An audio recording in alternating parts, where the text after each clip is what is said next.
And welcome to In Between Sets podcast. I'm your host, Caitlin. And I'm Abigail. My head's cut off. We're doing an episode separately from the comfort of our own homes today because I have not really been feeling great the last 2 days. I think it's like major exhaustion. Like I just feel like my body's like, blah. But I woke up this morning congested, just like a little bit, and I was like, I don't want to get scarlet. So sacrificial of you. I don't want to get scarlet sales, because there's so many things going around right now, And you don't know. You really I have don't. no idea. And I'm not one that usually shows symptoms very well. Like, it'll just kind of hit me like a ton of bricks one day, and so if I was like, maybe this is not the best idea. Well, and allergies and a cold are like the same symptoms. So anytime like I'm with somebody and they're like, "Oh yeah, my allergies," I'm like, Is it? "Yeah, are you lying to make me feel better?" Is it? I know. So Wait, I have a question. Speaking of allergies, have you heard of NE? Yes, I'm allergic to men. No, what? I was like, wow, you do? No, have you heard of it's called like NEAT for allergies? Let me see. I was trying to find what it's neat. NAET. Yeah. NAET? No, what is that? Don't ask me what it stands for, but anyway, I guess it's like this treatment that's for people with allergies. My mom brought it up because I guess it helps babies like with spit up. But apparently I got it when I was a kid. Oh. And it's like some woo-woo treatment, but it like legit heals you of allergies. So like I was allergic to grass as a kid and like now I'm not allergic. But they use like what's the needle? Acupuncture and like all these different techniques and it like heals you. You want me to try to pronounce this? Did you look it up? Yeah. Nambudrapad's allergy elimination technique. That. Nambudrapad. Yep. I went to college. I am smart. It's a complementary therapy. Apparently, I can't read either. Therapy that claims to treat allergies by combining acupuncture, acupressure, chiropractic kinesiology, muscle testing, and nutrition to reprogram the body to stop reacting to allergens, offering a non-invasive drug-free approach to various sensitivities. But it sounds like bullshit kind of, but it's like not apparently because I don't get hives from grass anymore.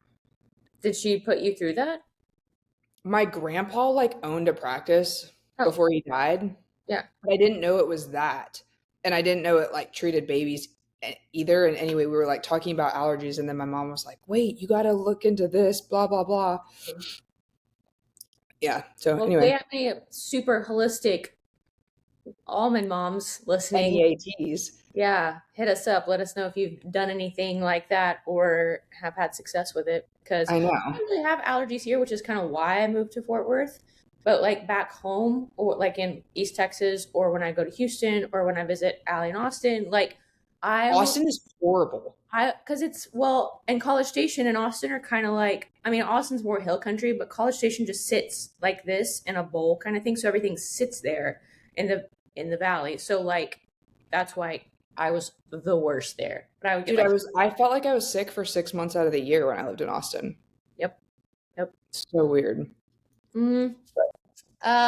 Okay. So today's episode, we are going to be talking about Abigail's literally the last year of her life. We're gonna be like, we already know. We don't care. I'm just kidding. Yeah. Great. She was pregnant. She went to school. Okay. Anyway, moving on. She had a kid. Congratulations. Anyway, we're gonna be talking about her pregnancy journey with Scarlett. We're gonna be talking about the birth story with Scarlett. And then we're going to be talking about just kind of where she's at now with postpartum. How many weeks postpartum are you now? 6? 8. She's 2 months tomorrow. Wow. Okay. We should post a transformation because it's so cute. I'm the worst aunt. Yeah. Wait, didn't I send you that picture? Yeah, I think so. Yeah. Anyway. Yeah. So we're going to start off with a couple of questions. We'll also put in on our stories and stuff. If you have any questions for Abigail, maybe she can answer them on the spot, live, like later today. Well, not today. You'll listen to this Yeah. on Wednesday, but all right. So, what expectations did you have going into pregnancy, and which one surprised you the most when you were actually living in it? It's hard expectation wise. I don't think in really at all in my adult life, and maybe like since high school, I wasn't somebody who necessarily like dreamed of pregnancy, dreamed of being like a mom. I wanted to do it. Like there was never a part of me that like never wanted to have kids, but it wasn't something that was like in my mind was all I ever wanted to do type of thing. So I don't feel like I spent a lot of time like dreaming about it or really even thinking about it, to be honest. So I feel like my expectations were pretty minimal going into it. Um I will say like once I got pregnant, I thought because I felt like fairly young, in shape, like not doing a super what's the word? Like demanding job anymore. Like I thought it would be a lot easier. And even like as I started pregnancy, I really didn't. I mean, you can look back at like episode 1 and 2. I was saying like I don't know why people are so dramatic about this. Like I think I just expected all of those things to make it a little bit easier and not as difficult as it got towards the end. And so that was like super shocking to me. But it's hard because after talking to so many people, and literally not a single pregnancy is the same. So I think like you do yourself a disservice by having any expectations. And like now I feel like when I talk to people who are pregnant, because I have a lot of friends who are pregnant now, I like try to make it a point to be like, but yours can be way different than mine. Like, don't go in with like the expectations that you're going to have anything like mine, because I think that's like the thing that shocked me the most is that any expectation I did have was not how Yeah. it went for me at all. So, What do you think was like the biggest mental shift you had um, to make during the pregnancy then, especially since you didn't really have any expectations going into it, and you've only really heard what other friends have had to kind of say, or maybe your mom or something like that, but what, I guess, mental shifts did you have to make for yourself to kind of like, okay, I can do this. yeah. I think it was really hard with how tired you get, especially like towards the end. Like such a different level of tired that like you it's like you can't wake up from it. Like it doesn't matter how much sleep you go through, like you're gonna wake up tired. Because I kept joking to Kyle where he'd be like, take a nap. I'm like, but you don't understand, like that's not gonna fix anything. Like Yeah. I'm so tired. And so I remember like having a few breakdowns to like you and my friend Bethany, like where I'd be like, I would just feel so lazy and like I got nothing accomplished today. Like it's so this and that. And it was like, well, you're growing a human. You're doing a lot today, type of thing. Yeah. And so just like lowering the expectation of myself of like what I'm gonna get accomplished that Like day. what meant for it to be productive to you, because especially like you were in school, so Yeah. it was like and it's just like anyone moving through life, like you still have to live your life, you still have to Right. probably go to your job, you still have to, like You do have to all, be a human still. be a human, Yeah. like that's kind of the shitty part of being of being pregnant and being a woman, but like you still had to go to school, so it's like And because it's so common. organic chemistry. Yeah, literally. It's so common that people forget how one that like it's a modern day miracle and two like how exhausting it is because it's just people just do it. Like women have just done it type of thing, but like it is such a challenge and so I think like different things took the back burner, like friendships, replying to messages, like Please, you don't reply to messages anyway. yeah, that is okay. Yeah. You're true. True. But all of that kind of stuff took such a back burner, and even like I'm a pretty clean person, and like there would be like things like that where it's like you can just go to bed. You don't have to do the dishes tonight. Like things like that that I had to really come to terms with. Like it's okay. Like you Yeah. still had a productive day. You're not a lazy piece of crap. Yeah. Um, With you in our, and I think even we can kind of segue that to fitness, right? Because like you kind of had to lower the floor of what you were expected to do for yourself fitness wise. Because I think, personally, never had kids, never been pregnant. So it's not that I can really know, but like what I see from an outsider's perspective, there are some women that can work out every day leading up to their pregnancy. Yeah. Allie was like that. Never really had an issue with it at all. I know Ellie is really kind of touch and go. Like she sometimes feels really great in the gym. Sometimes she's like, I don't even have the motivation, desire, whatever. I'm just gonna focus on getting steps, and that's it.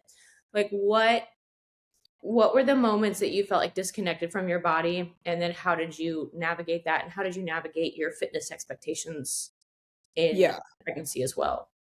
So for me, from what it sounds like, I had like from just talking to other people, I had kind of like an opposite experience of a lot. So like my first and second trimester was very easy. I really didn't change a whole lot. I kind of went to the gym pretty much the same amount, was doing pretty much the same things, like didn't I mean, I would get more out of breath. I wasn't doing like heavy hip thrusts. Like I would have to do like very basic modifications, but I didn't struggle a ton in the beginning where like a lot of my friends I know struggled a lot in the first trimester and then it got better for them. So just to say that like mine was kind of opposite.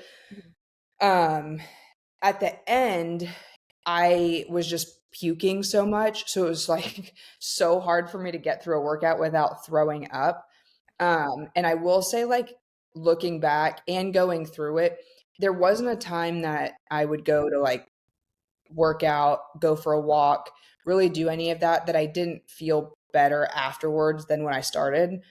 So some of it is like, yes, have grace for yourself, but there are going to be days if you want to like have a good pregnancy where like you're going to have to kind of go miserable, do it, and then feel a little bit better afterwards. So, but with that, you are going to like towards the end, I mean, if it was 30 minutes of working out or moving, like I felt really good about that just because of how sick I was towards the end. And I think for me, um, this is a good way of explaining it. I used to joke when I was doing CrossFit that like I was a really bad CrossFitter, but the only reason I was like somewhat okay at it was because I was able to like go into the pain cave and not come out of it. Right. Like I was just like for some reason okay. Here's work harder. No, literally, but like I could be like miserably like tired, borderline throw up, like I'm about to pass out, and for some reason just keep going. He'll love that place though. Yeah, Yeah. but I didn't have the skill or whatever that other people had. There was just I could just be tired for a long time, and that was impossible when I was pregnant. Like that was not an option, and so that was like really hard for me to count a workout as a win when I'm lifting a third of what I'm used to lifting. I'm like pushing barely hard at all, like on cardio, just different things like that. That was really hard for me because I one enjoy that feeling. Two, it was like again just like a part of who I was, and so that was a really hard mental shift I had to make. So I don't know what the original question was. It's just like what moments did you feel kind of out of body and that you had Yeah. to remind yourself of? Which I think too, and I want to touch on this if you're comfortable. I know you are comfortable, you don't care. What am I saying? When you when you left the baby shower, Ellie's baby shower, Waverly and Lauren and I were cleaning up, and Lauren goes, "Oh, I just love Abigail." Like, and Aw. Waverly was like, "Yeah, me too." And Lauren's like, she's one of those people that like whenever she has a thought, like she has just no problem expressing that thought. It's like, no. But in the most loving way. But you can really tell if you've watched my stories over the last year. Yeah, yeah. Because I've had multiple people text me and be like, I love that you share this side of pregnancy. Yeah. Because I would just like post like third time throwing up. Right. That kind of stuff. Or like I'll post Scarlett and be like, she just shit her pants for the fifth time. Like, literally puking while you're reading her a story, and you're just like, okay, great. all right. No, what I wanted to ask was, I think one of your biggest, and this is just from like a friend's perspective too, one of your biggest things with pregnancy, and I, mind you, I think it's big for anyone, but it's just watching your body change, and Yeah. just like watching your boobs get massive, your stomach, like, and then that in between period where it's like, am I pregnant or do I just like beer a lot? Like, Yes. how would, looking back now, like, how would you navigate that part any differently? Would you say anything to yourself differently? Like, if someone's going through that right now where they're like, I'm really, really upset. Like, I have major body dysmorphia. I know I'm growing a human. I know I'm pregnant, but like, I feel so unlike myself. And like, what would you tell someone? Like, what would you go back and tell yourself? Yeah. Um, I think the biggest thing is like that was really hard for me to wrap my head around for some reason was that even if I was doing everything right, like I was still getting bigger and bigger and bigger. And like, duh, on like the surface, like, duh, you have a human growing inside of you. But like, that's really hard if you're eating really well, you're working out, you're like doing all the things you're supposed to, and you're like, okay, but I'm still gaining weight. And it's not all belly, like people want to tell you, where you're like, no, my pants don't fit. Like, there's things. And I think you're like, you can't get away from that, right? Like, you have to gain weight, you need to for the baby, right? But if you're doing the right things, you're gonna feel better about it. So like, instead of I'm gaining weight, like I'm just gonna completely go off the rails, like that's not gonna make you feel better. Yeah. So one, like doing everything within your control, obviously like you're gonna cave because of hormones and cravings and you're a human and all of that kind of stuff. But if you're for the most part doing the right thing, you're going to feel as best as you can, number one. And there was something else I was gonna say with that. Ask me the question again because I had a thought and I just lost it. About like the body dysmorphia part of like, what would you tell yourself if you could tell yourself anything looking back now, or what would you say to someone that was going through it? Yeah. The other thing is, and I actually think me and Ellie talked about this. I can't remember. I'm convinced, and I have no scientific data to back this up, but I think if you're doing the right thing, again, like 80% of the time, your body is going to gain however much weight it wants to gain. Like, I know that doctors will say like 25 to 35 pounds or whatever, like whatever they say. Not everybody's like that. Like, I know people that are in way better shape than me and that like did way better during pregnancy when it came to food and working out and their job and all that kind of stuff, and they gained like 65 pounds. Mhm. And so like I just think like your body has like a homeostasis. Same thing with like when you're at maintenance and you're maintaining a weight. Mhm. Your weight that you maintain is lower than what I maintain, right? That's just naturally. And so I think pregnancy is the same way. And I think the faster you can accept that, the better. Again, not an excuse to just go off the deep end, Mhm. but I do think that some people gain more weight in pregnancy and then other people don't. And I don't think that has anything to do with like Right. what's in your control. And I feel like we're not taught that at the doctor's office. Like, I know for me I gained all my weight in the first trimester. Again, some people it's more the third. And I remember like my doctor had said something about it in the beginning, and in my head I'm like, you don't see, like, do you want to see my MyFitnessPal? I eat really well. Like, I don't know what you want me to do. This is just what's happening type of thing. And so I think like I started to kind of accept that towards the end. I know we've talked about that before where it's like I'm not getting I've actually lost weight this week. I don't know why. And I think as Throw. long as you're well, yeah, that. But it's like I think the faster you can accept that, I think the more like at peace you're going to be with pregnancy, as opposed to like dreading going to get on the scale every week at the doctor's office. Um, and just like trust yourself that Mhm.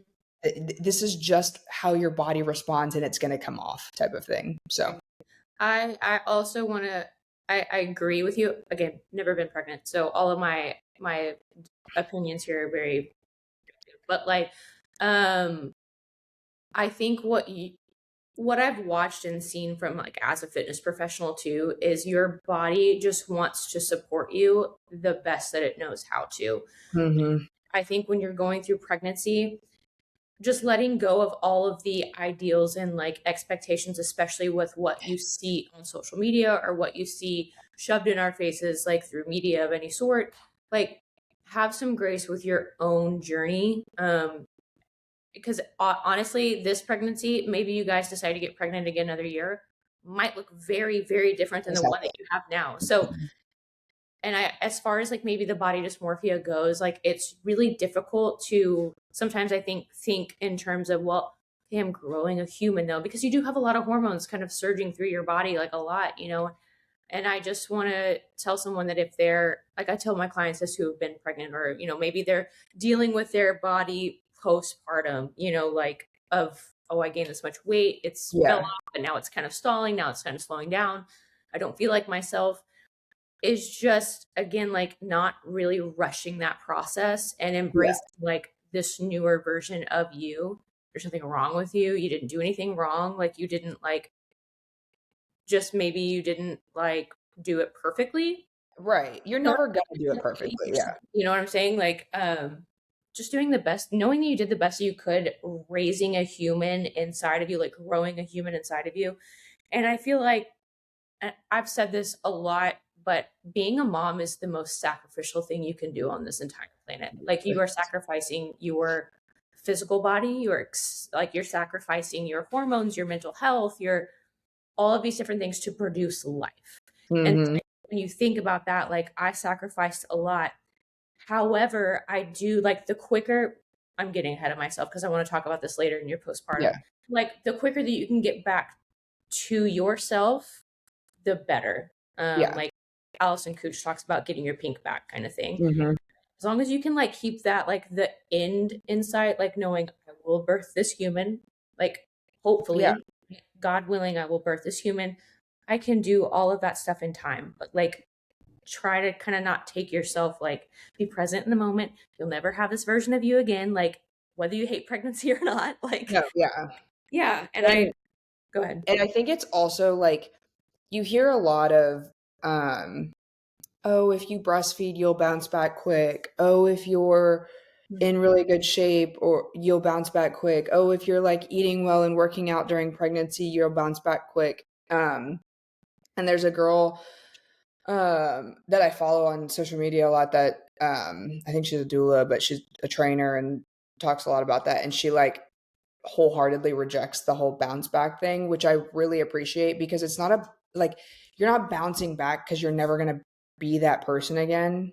Like it's impossible to get back. You can still get, who you are at your core back and like start to feel your hormones rebalance and get back on track with like how you're feeling energy wise and all of that kind of stuff, but you're never going to be the same person. So like why are we trying to bounce back to it's like when somebody becomes an adult and they're like showing you like I want to get back to this and they're like 16 in the picture. You're like, but you what, like what? And so I think like letting go of the whole there's like this timeline on bouncing back, or that if you do all of these things, because guess what, if you do all those things perfectly, there's still a chance that like you're not going to get back to where you want to be, or it's going to take longer, or whatever the case may be. And so like that's something I have to like kind of remind myself. I mean, you have to remind me of it. You sent me like a thing the other day that was like, hey, just so you know, it's okay to look like you had a baby Yeah. because you just had a baby type of thing, where it's like, huh, yeah, you're right. you know Like you birthed the child 8 weeks ago, Abigail. exactly. Like who cares? The last question here before you get into the birth story, did pregnancy bring up any identity shifts for you that you kind of needed to happen like kind of very quickly? Whether that was like maybe, I think for both of us, sometimes we like to be in control of situations, and Mhm. that's just like one example. And even on our last episode, you know, you were like, I trust that I'll get back to myself like pre body weight or pre baby weight. And, you know, I trust that I'll do all those things because I've shown myself that I can do it before. But like, you're okay with the time frame that it takes. Like, you're like, but I'm not rushing that process. I'm not whatever. Whereas Yeah. maybe like older versions of you would have been like, you know, no one cares, work harder version of Abigail that's just like, I want it right now. Let's go. Let's push super hard. You know, like what Mhm. identity shifts have you seen like maybe not just in pregnancy, but even postpartum. Yeah. I mean, control is definitely the biggest one. That's kind of like what I've told everybody is um it's like one of those things even before getting pregnant, something that like I always struggled with as far as like where my anxiety came from was a lack of control, like wanting to will things to happen or just like controlling how things are going to happen and not being able to like really, I mean, we've talked about like my planner. I don't have a planner anymore either. That's interesting. Crazy, That's actually. crazy. Yeah. So just like, Planner yesterday. yeah, exactly. Um, but I actually joked not too long ago that it was one of those, I feel like I got pregnant at the time that I did because God was like, you don't want to release control and I'm going to force it out of you. So like when you're pregnant, like you literally, there's so many things you can't control. You, and I guess in modern medicine, you probably could control a lot more than I did, but like you can't choose when you're going to go into labor. You can't really choose how much weight you're going to gain, when you're going to gain it. You can't really choose if you're going to wake up and feel great or not feel great. You can't really choose. Again, like you can do everything right. And I think that's what's really hard for people who have, which not saying anything about not, you, but I've talked to people where you can tell, and I've been this person where you really do think you have a lot more control than you do as far as like how you feel. Where they're like, well, if you just ate better, if you just went outside and got some steps, like you're gonna feel better. And it's like, well, you can do all of that, and you're not gonna feel worse doing those things, but it doesn't mean you're gonna wake up and all of a sudden feel better. Like that's for sure. So like I would try to encourage myself with like do it because you're not gonna feel worse. Like it's not bad for you, but it definitely doesn't mean that you're going to feel better. And so the idea that I'm doing everything right, and we'll talk about this in the birth story, but I had this full mental breakdown like 30 hours into birth to my mom and dad where I was like, I did everything right. Like, why is nothing going my, because I had the whole plan and Yeah. not one thing on my plan went how I wanted it to, aside from her coming out of my vagina. Like, like nothing went right. And so, and I think I've like talked to a few of my friends that are pregnant now about like, just don't let that get to you because you go in with all these expectations of like, I did everything how I'm supposed to. Like, why is this not? And I think that's where a lot of people's like birth trauma and pregnancy trauma comes from is like, but I did everything right. What more could I have done to make it go my way? And I just don't think that's like, it's just not something that you can control. And so, that was just like revealed to me literally every day that I do not have control. And even now, like where I was talking about last week of the timeline is I'm trying to let go of the timeline. It's because like sometimes she does this and we can sit on do our podcast for an hour, and other times like she won't sleep all day and what am I supposed to do? Just let her scream? Like that's not going to happen. So it's just you just don't have control anymore and you kind of just have to become more type B. Welcome to my world. Yeah. No, I don't think I think I'm like type C. Anyway, that's a perfect segue though to talk about like walk us through the actual birth and maybe start a little bit with like what the birth plan was, and then what you really had to kind of surrender and let go of in the act itself. Yeah. Okay, I'm not gonna go like we could talk forever about it, so I'm not gonna give every single detail, but um so I obviously you definitely when you're doing it for the first time, you really have no idea what to expect. So in 2025, what anybody else does is like you're on social media, like you hear all of these stories, right? And so I kind of had like a very different idea of how the hospital was going to be, how the doctors were going to be. And I wanted to go as natural as I possibly could, just because I do know that we were like designed to do this, and I know we're like capable of it. And so it was just like I just wanted to. And I do think I was a little bit more okay with things changing than some people. Like I did go to a hospital and stuff like that, but I wanted to do everything as like naturally as possible and stuff like that. I thought doctors were going to be a lot more combative and like kind of force what they wanted on me than they really did. Anyway, so I just had like a lot more negative expectations going into like the actual birth. than how it went. So that is a positive. I'll say that. Yeah. So I had a doula. If you don't know what a doula is, you can look it up, but they help like you navigate a natural pregnancy, or excuse me, a natural birth. They know a lot of pain techniques. They're just like experts in kind of like the birth process.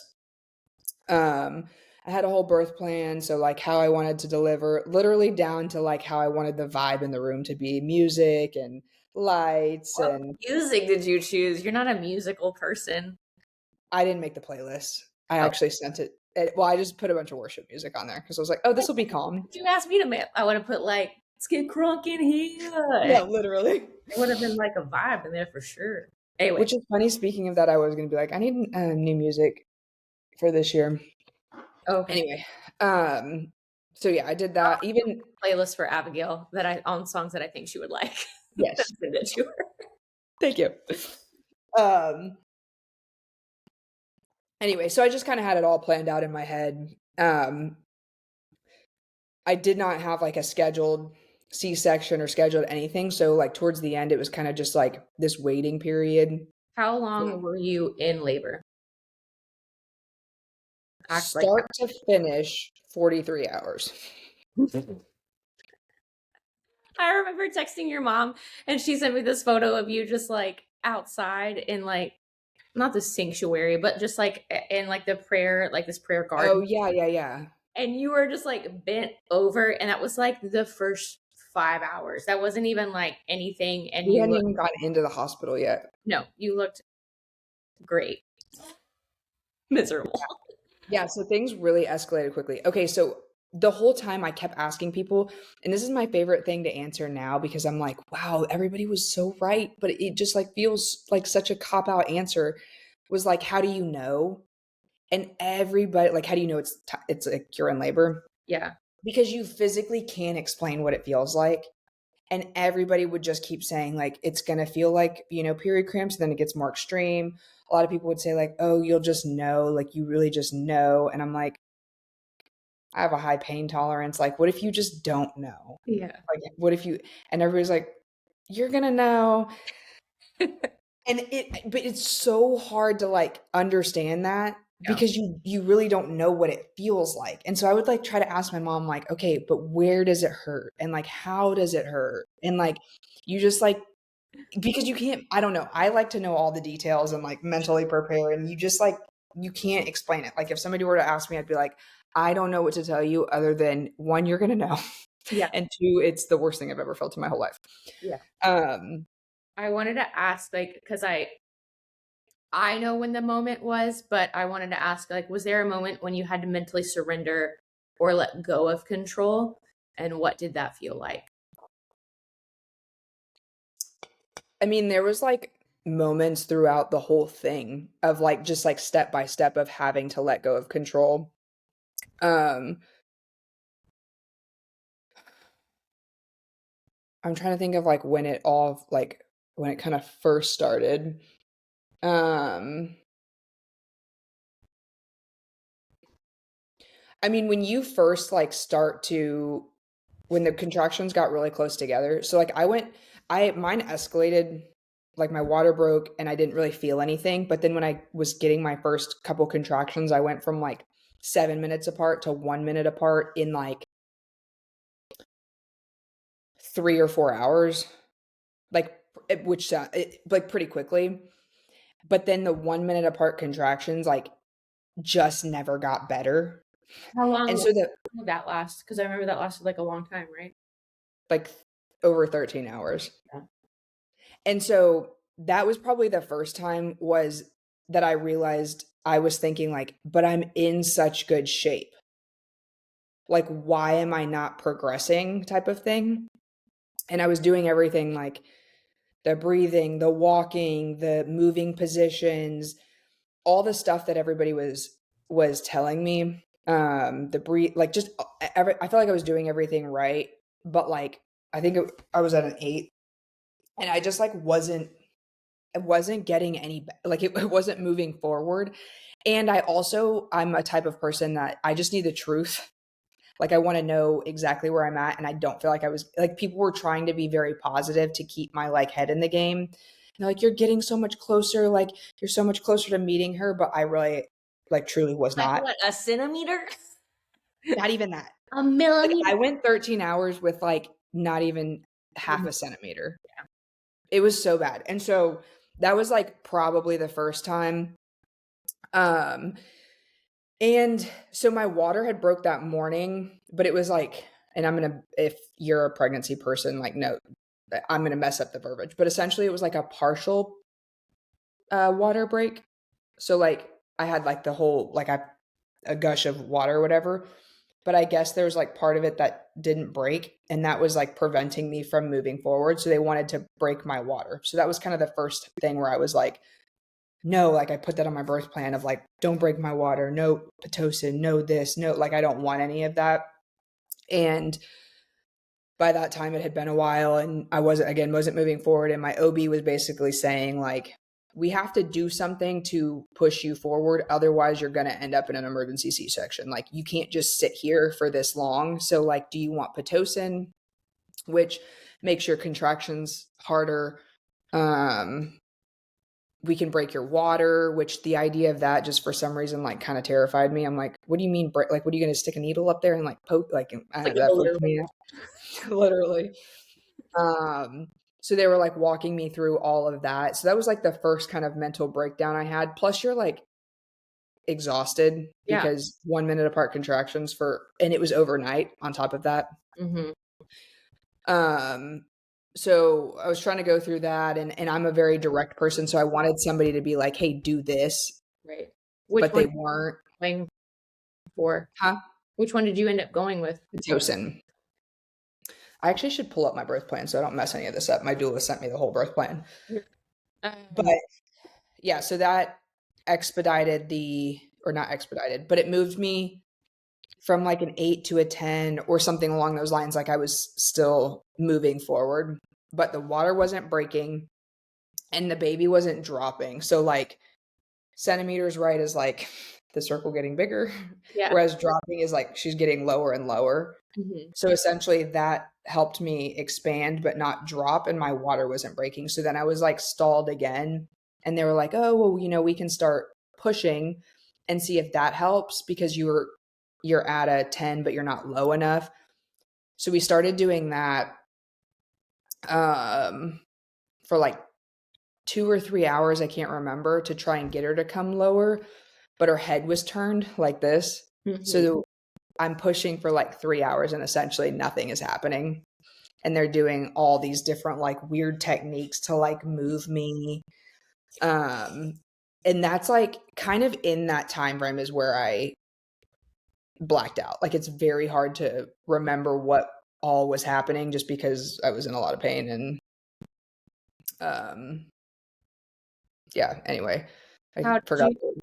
How did you cope during those moments? Like, and did you feel supported by like the people that were in the room, doctors, Kyle, like whoever? Yeah.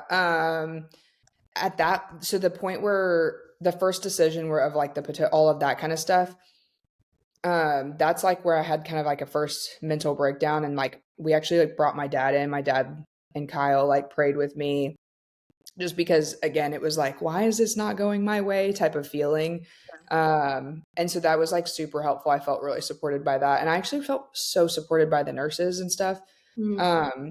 Like everybody was making an effort to try their best to make it go my way.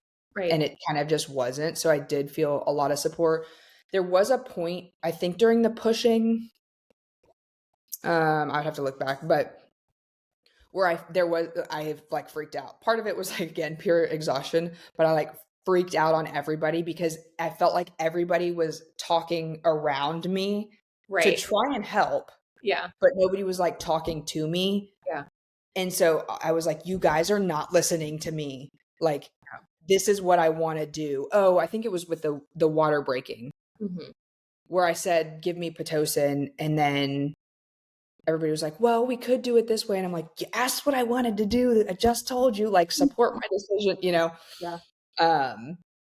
But yes, I was very surprised with how supportive like the nurses, like they would even go back to my birth plan and be like, okay, you said this, like, are you sure you want to do this? Or, hey, we have an idea, like, why don't you go here? And so that was like super nice. And obviously, like, out of everybody, like my mom obviously was probably the most, like, she made me feel the most seen. Yeah. And would like remind me. And I said something about,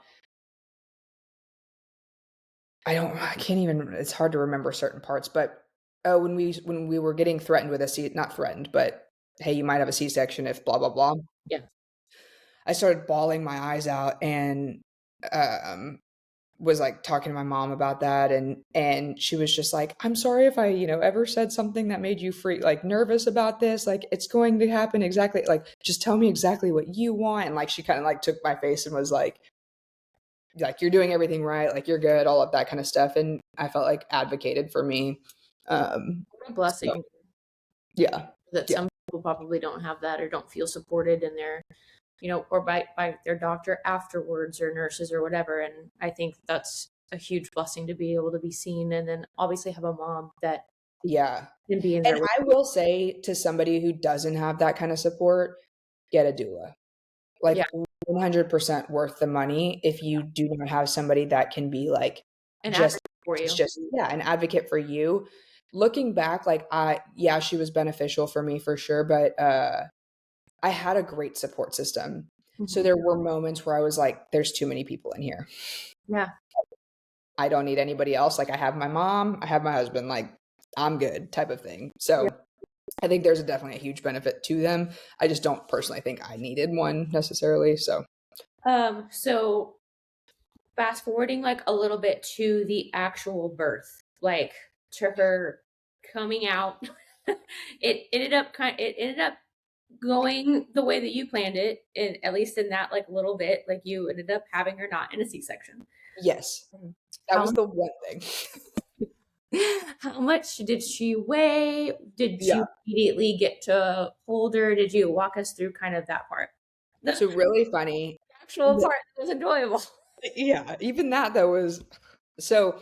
Yeah. What's actually funny is the doctor who ended up delivering me, amazing, kind of a godsend, because that's the exact type of personality I needed in that moment. So I basically told the nurses, like, I said, I can't do it anymore. I need to have a C-section. Like, I'm done.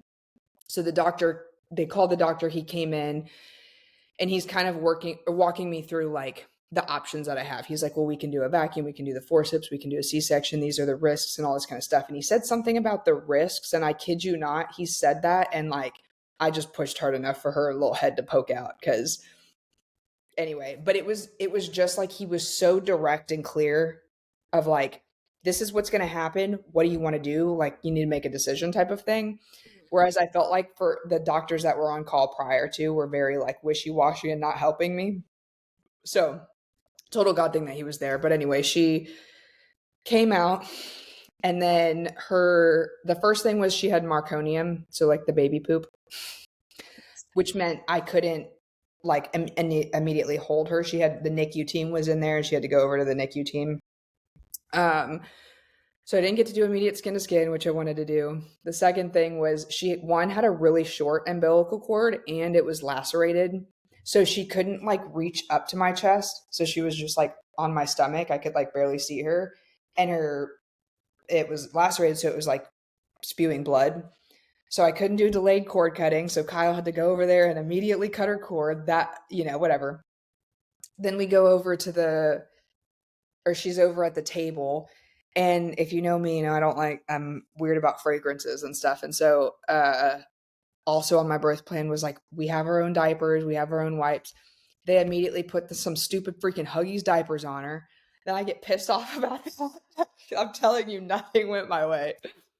But anyway, they went over. The positive was that they were able to get all like the marconium out of her lungs and got her all cleaned up. It probably took like 30 minutes. By the time like I was stitched up, I also tore in 2 places, so that was lovely. But I was stitched up. Oh, this is another funny thing. I thought I was gonna like save the placenta. Oh yeah. that thing came out and I was like, "Get it away from me." Yeah. At this point, like, I'm so tired of fluids. He, like, held it up and was like, "You wanna keep it?" And it's like I was like, "Ugh, ugh, get it away from me, like, take it Yeah. away." Um, anyway, got her all cleaned up, and then I got to hold her, and it was you in that moment, you forget about everything that didn't go your way. Right. So, nothing mattered at that point, Yeah. but it was She's kinda funny. she's They healthy. took it. Yeah. Oh, she was 9.5 pounds. Yep. Mhm, 95th percentile.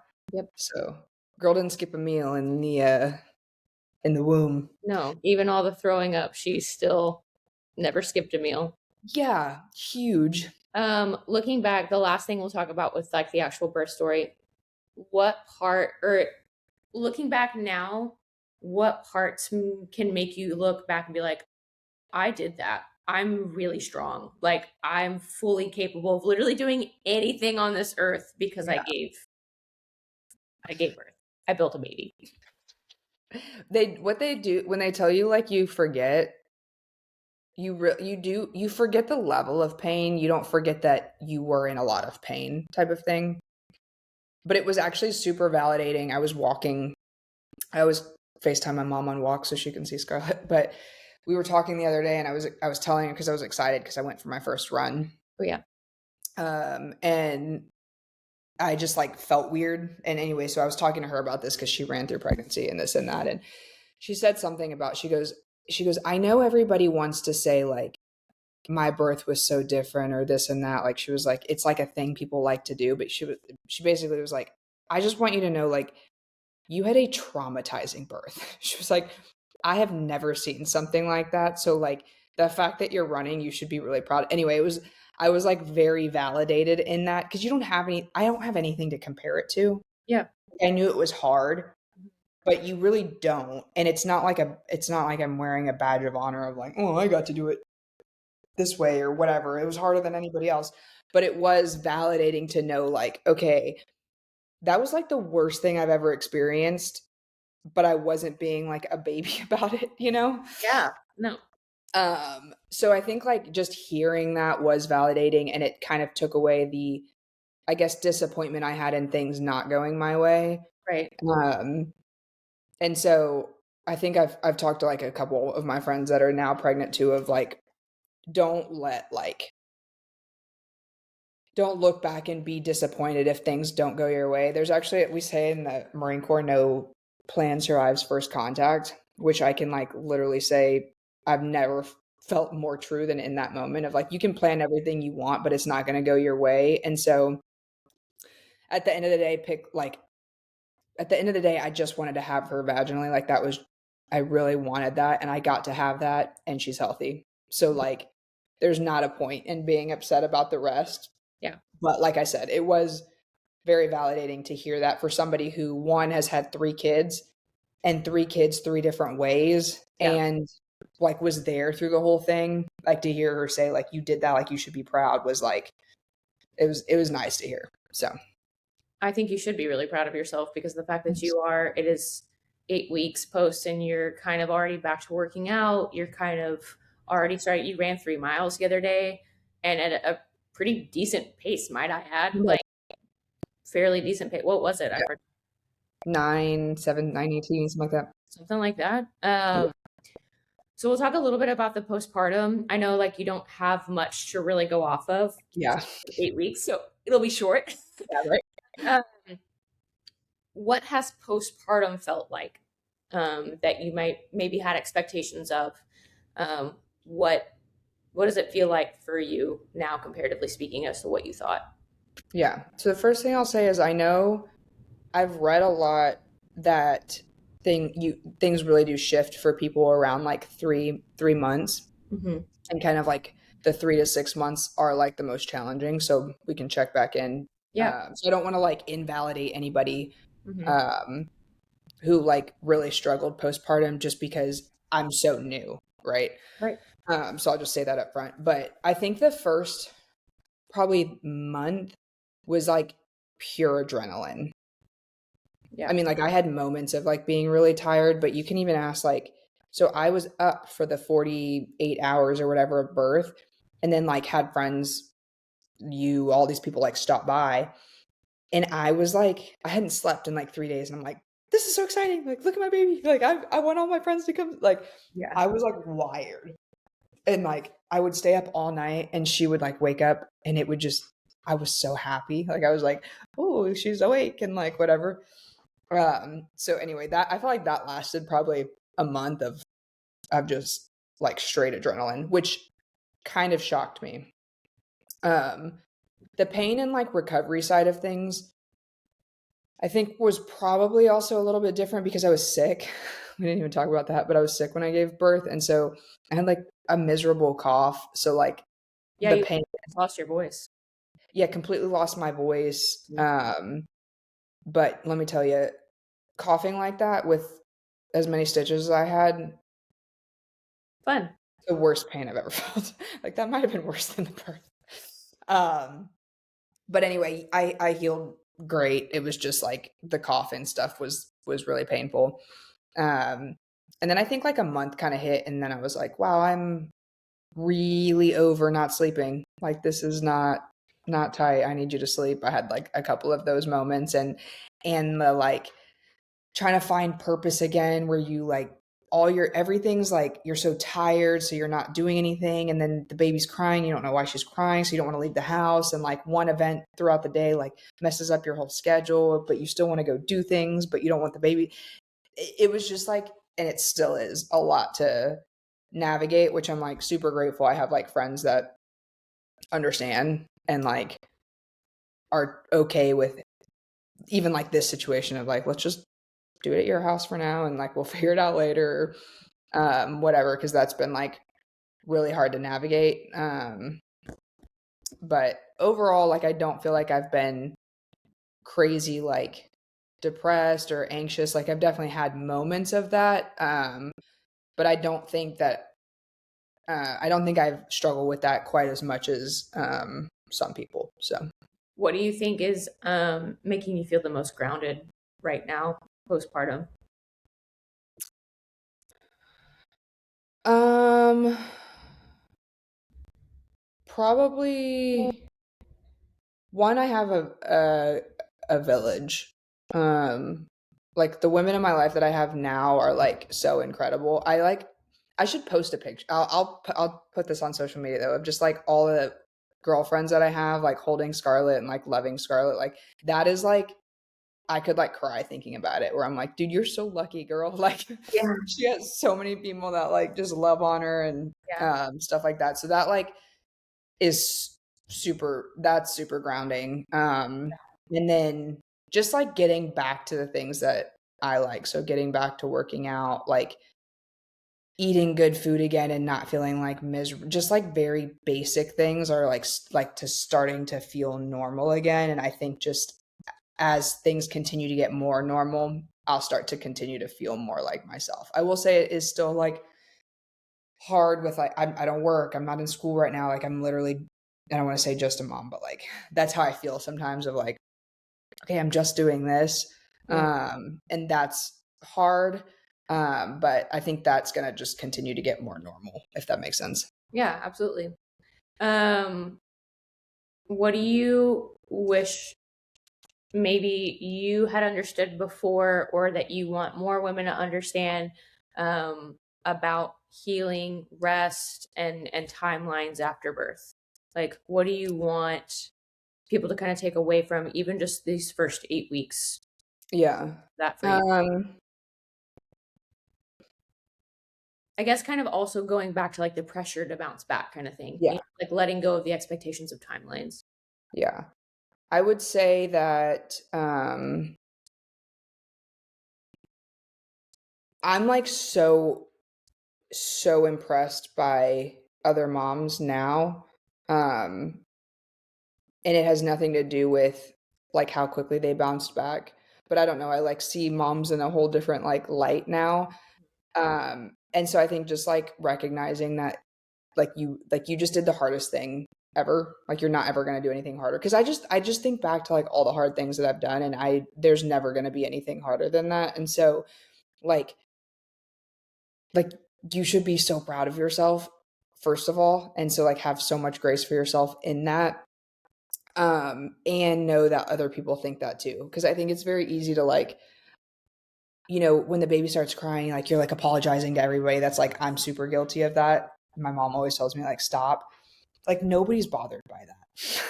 Or like you start working out or like going for a walk, like people are like really proud and impressed by you. And so I think to like hear that from somebody maybe hopefully is validating to somebody who doesn't feel proud of themselves. But yeah, I think just like take a second to just be freaking proud of yourself, and also to know that like there shouldn't be a rush again to bounce back. Like it's gonna come.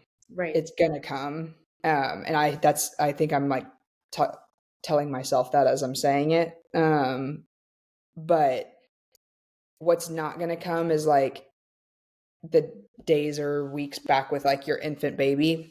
Like you can't ever get that back, especially your first one. Like I'm never gonna be like a first time mom again. I'm never gonna like have the first 8 weeks ever again.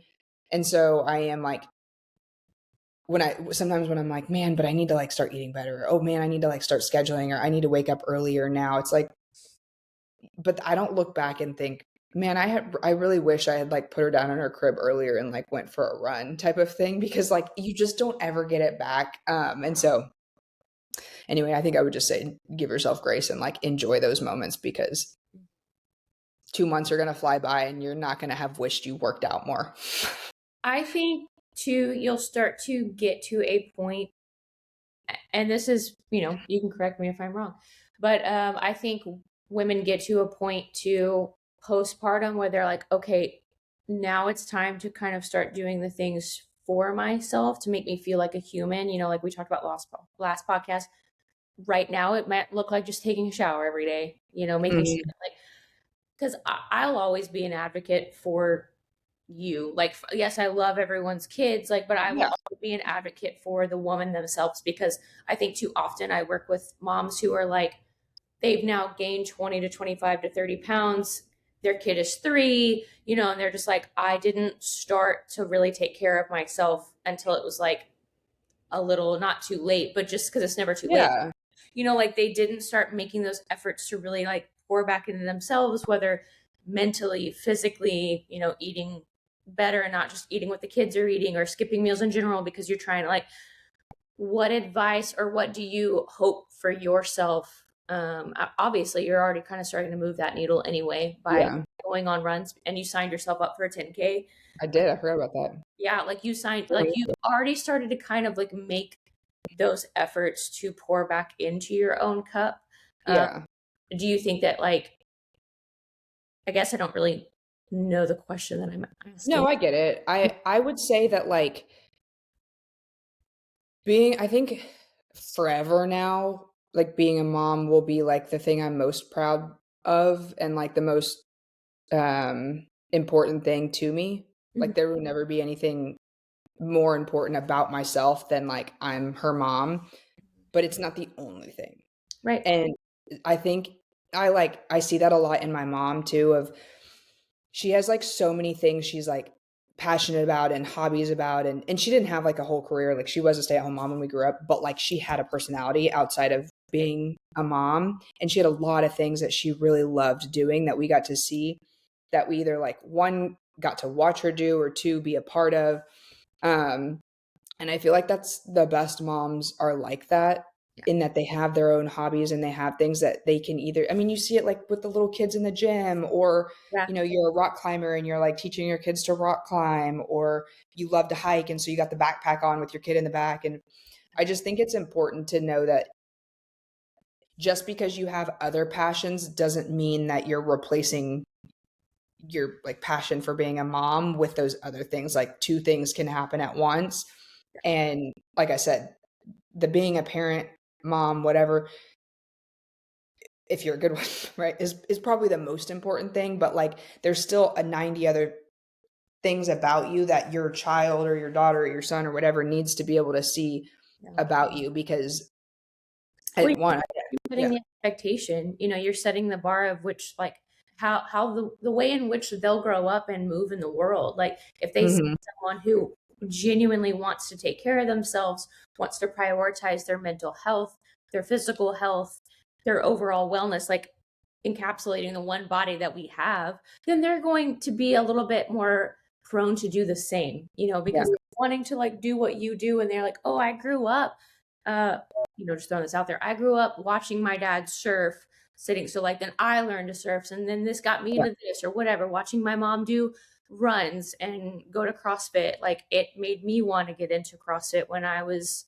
old enough, whatever, Yeah. like you start to, I think, create and cultivate this life for them because you are the one that didn't give up on yourself. Yeah. Give up on Well, and I will say I totally understand how it can be so easy to slip into the wake up, don't get ready for the day because your kid's just going to throw up on you. Like you don't have time to cook because they're crying and this is happening and whatever. And then you go throughout the day and like you're still in your pajamas at 6 o'clock at night. You've done nothing that day. You're kind of frazzled. All you did was like feed, sleep, feed, sleep, feed, sleep. Like it is a very easy thing to get into. And I've definitely had those days. But I don't want those days to turn into like weeks because I've met people like that and it's their kids don't grow up and want to be like that. And again, I'm not judging that. I'm just saying like I really do understand it. But now I think I get in with when I get into those, like it's been 2 or 3 days like that, I'm like, I do not want this to be my life. Like I do not want Scarlett to see like, oh, you gave up all of this.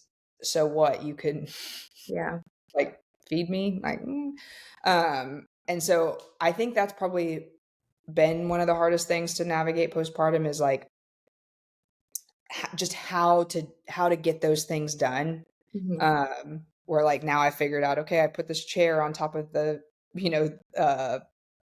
table in the kitchen and I'll like cook while she's right there. And like you start to figure out how you can incorporate them into your life as opposed to like giving up your life just to support their life, Yeah. And that's like kind of something my mom's like very much so encouraged of like, sometimes you just got to get up and you got to get ready for the day and they're just going to cry and it'll be okay. Like just like things like that. I know it's super cliche to say too, but everything is a season and everything will literally pass. Like you will blink and they'll be 7. Like, and this comes from someone who obviously doesn't have kids, but just like watching, I'm in the weird stage of life where I'm going to be 35 in April. All of my, like, I had a first wave of friends have kids who are now like 10, like they're, they're older and they've gone through that season and they're like, oh, I miss when they were 2, I miss when like they were just a little chaotic little brats running around, like now they have attitudes and they talk back. Yes. Like it just like it's all very seasonal. And so if you're struggling with a certain part, because some people don't enjoy the newborn because they don't have a village. They don't have people to support them. But I will say too, even with that, we always say the 2 things can be true at once. Like you're not less of a mom because you don't enjoy it. Right. Yeah. And because I think that with like the whole pregnancy birth thing, Becca, my friend Becca and I always talk about like, I didn't find the miracle of birth beautiful. Yes. And I don't think I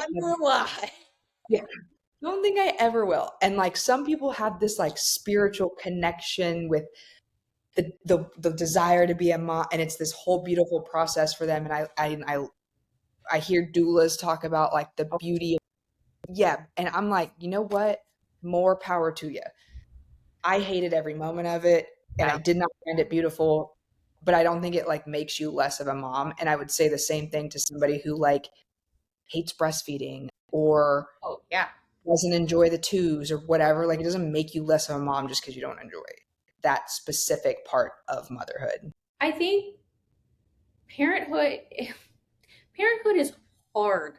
Yeah. Like hard. Every season of parenthood is hard, but it's also the most rewarding thing and beautiful thing on that. That's what we were created to do is give life. Like, and I think, whether you choose to or not, I'm someone that's like, do I want a kid? Sure. If God wants to give it to me, awesome. If he wants to give me that life, great.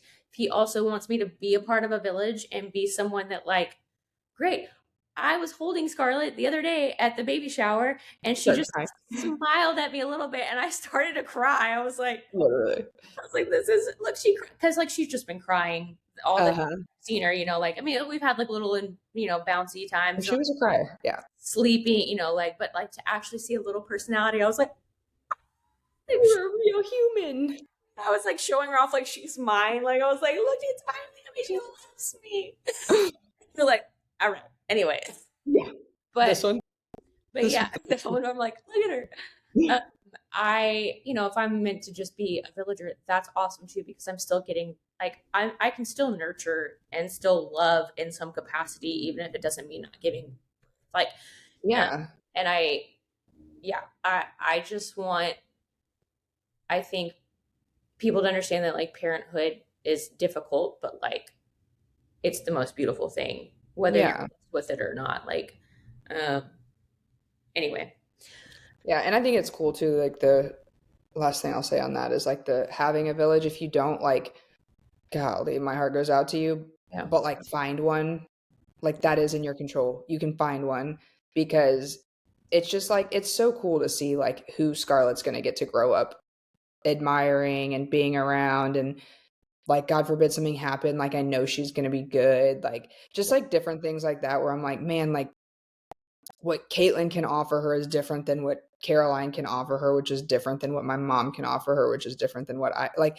Yeah. It's just like so many, she's going to get to see so many amazing people. Yeah. And where I fail, somebody else will not fail in, I'm gonna pick you up from parties at 2 a.m., but I'm gonna be in there just bumping it with her.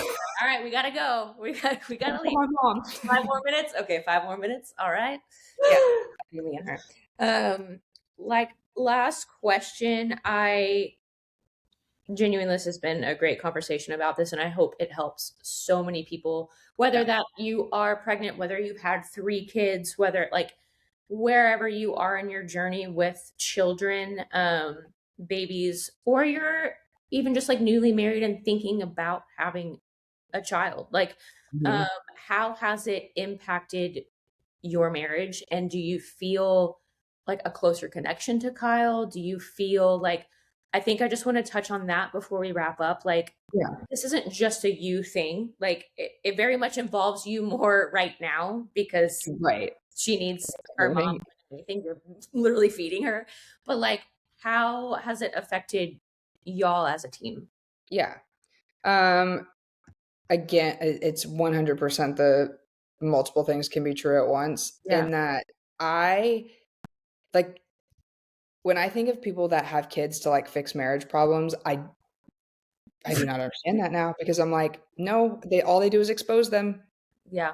Having a kid exposes every problem. It's like don't date like marriage isn't going to fix the problems, it's going to expose them. Same thing where like having a kid's not going to fix any problems, it's just going to expose them. So like it's definitely opened up a can of like opportunity, we will say. Opportunity to have lots of conversations of things that bother me, because one, like when you're pregnant, you have no filter. So if something you thought before that you kept your mouth shut about, it just comes out. I think Abigail just doesn't have a filter. Yes. And it's even worse pregnant. Yeah. And then two, like then when you have something that like you're trying to like take care of, any type of fear or whatever like really gets exacerbated. And so like we've had lots of conversations of just how we want to raise her, what we don't want her to see, like even so small as like, I know one argument that we've gotten before is like screaming at the dogs. Oh yeah. Where it's like, she doesn't know that those are dogs yet. Like she just sees like anger and like hears yelling.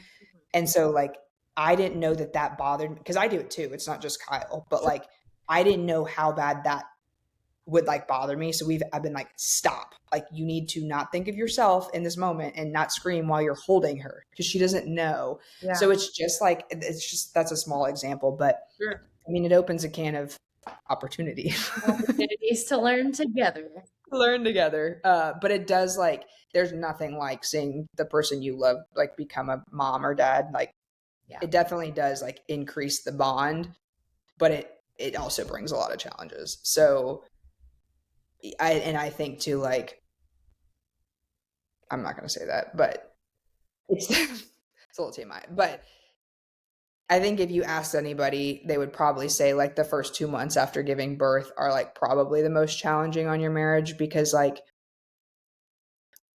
their life does not change much, especially if you're somebody who like I exclusively breastfeed. So like his life compared to mine literally did not change, whereas my whole world was up like spun upside down. And so like battling that, where it's not, I'm not jealous of you because I wouldn't trade this for anything, but I would like recognition for the fact that like my whole life just changed and yours is exactly the same. And there's going to come a point where like Sure. it's going to be the same, right? But it's just not right now. And so I think that can cause a lot of like resentment or contention if you're not having those conversations. And so even like last night, we were just kind of talking about like having the conversations before they get to the point of like, I'm so angry or like resentful about the smallest thing. Like, let's just call it out in the moment and like move past it. So I think if you're like willing to have conversations, it can actually like make your marriage way stronger, but it can do the opposite if you avoid the tough conversations. So, well, any last thoughts or comments? Is she awake? she was like cooing. I don't know if you can hear her, but I don't think she's awake yet. Maybe she'll make it. Any last comments or advice or anything before we wrap up that you want to tell the audience? I would say, I don't think anybody's going to think this, but I do just feel the need to say that I by no means think I'm like an expert on pregnancy, birth, child, whatever, right? Like it's just the first time I'm experiencing it. Story. Yeah, so it was not by any means like advice. It was more of just like, this is my experience. And so my hope is that even if your experience was different, that you maybe felt seen in that experience and like validated in that. Not that like I'm giving you all of my best like 8 weeks of being a parent knowledge. I think we talked about that last week. Because I don't have any of the answers. I'm just here trying to figure it out and hopefully give people like give moms a space to like feel seen and feel validated in their struggles, but know that like, one, they're not alone, and two, it's going to get better. So yeah. Wonderful. Well, that is our episode for today. Make sure that you like, subscribe, share with your mom. Share with your mom. And we'll be back next week with a potential guest. Special guest. Yeah. So, yeah, we'll see you next time. Yes. Talk to you later.